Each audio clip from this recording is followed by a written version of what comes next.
Well, during this video, I'm going to walk you through and teach you how to set up your Imap or POP3 email account. There's two differences between Imap and the POP accounts.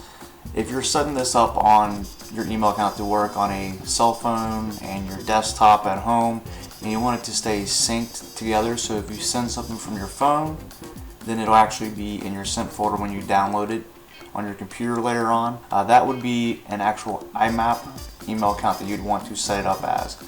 If you're just going to be downloading emails to one location, then it's better just to go ahead and use the POP3 or POP account, because it's going to download it directly from the server. It'll be faster, but it won't stay synced. So if you set your account up as a POP account on your cell phone and your device at home, then if you read an email on your phone, once you go back to your house, it's going to download it as brand new again. So it's really your choice. You can go either way. Currently we've been using the Imap setup because it's just nice to be able to send from our cell phones and it keep that history for when we download it when we get back to the office. So we're going to go ahead and dive on in and teach you how to set up your Imap or POP3 account. Before we go through and show you how to set up your Imap or your POP account on your desktop, you can actually log in and check your email online. If you go to your domain /webmail on any services that are being hosted by sonline.media, you'll actually be brought to this page. You can log in with your email address. The email that we're going to set up is the office@crhooven.com.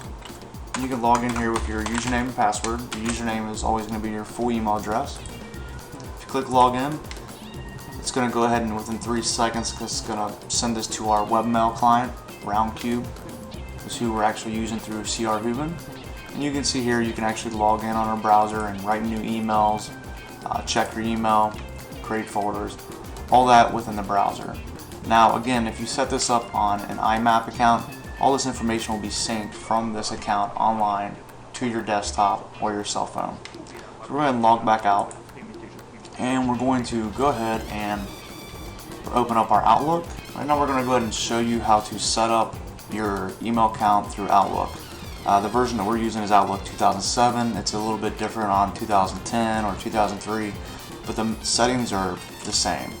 So if we go to our Tools menu, we'll see that we have an option here for account settings. I'm going to left click that, and on Office 2007 you're going to see that we have an option here for setting up a new email account. Currently we have 3 email accounts set up, and they're all 3 set up as Imaps. And as you can see on the left hand side here, the left navigation in Outlook, you can see CFM Worship, Church on Fire Ministries, and Sonline.media. Each account that we set up as an Imap will create its own folder to keep synced on the server. If we set this up as a POP3, it'll automatically go into your personal folders in your inbox. So we're going to go ahead and set up a new Imap for Office at CR Hooven. So we're going to left click on the new tab here to create a new Imap, and it's the same here. You can select POP3 or Imap. They're both under the same category. So we're going to go ahead and click next. We're not going to want to use the automatic setup. So down at the bottom we'll have a manual configure server settings. We're going to left click this box and then click next. It's going to ask us to choose our email service, and we're going to select the one that actually allows us to use POP or Imap. And now we're going to enter in our user information. So I'm just going to put in Office, and the actual email address for this account is office@crhooven.com. Again, we're going to set up as an Imap to begin. An Imap will keep our folder synced online on our desktop when we download it and from our cell phone. Our incoming mail server is going to be mail and then the domain, so crhooven.com. It's the same for the outgoing server. So the incoming and outgoing server will both be mail.crhooven.com. Our username is going to be our full email address, and our passwords that we use to log in and check our email. Now we're going to go ahead and click More Settings. There's a More Settings button on Outlook, and you can go in and change the general account settings if you want. The This is what the folder is going to look like when you create it. So if we leave it at Office at CR Hooven, the folder will actually be labeled Office at CR Hooven. So I'm just going to put CR Hooven, and we'll put Office at the end. We're going to go to the Advanced tab.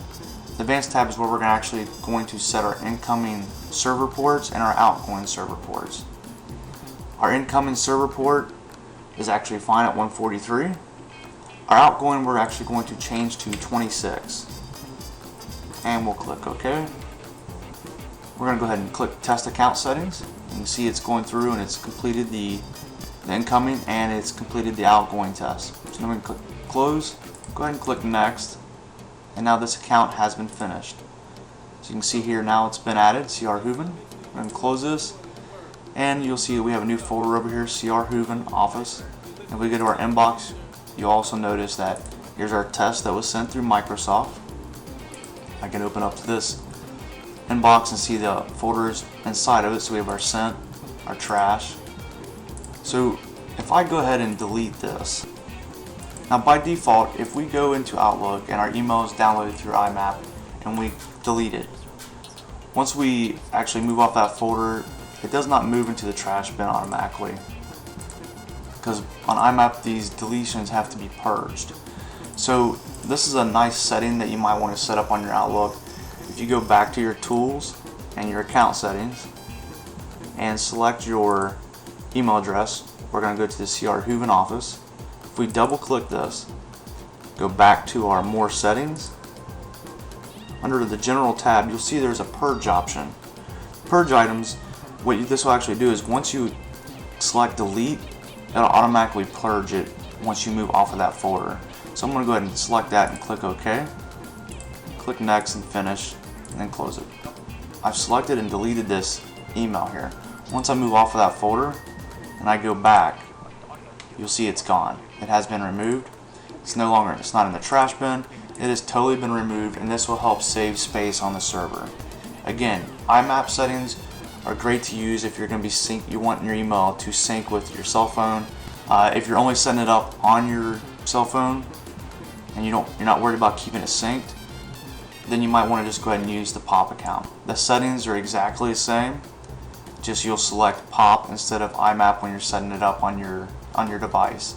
If you're actually setting it up on an iPhone, you'll want to, when you're actually selecting the account, you want to select the other account, and just be sure at the top that you're actually selecting and choosing an Imap or a POP.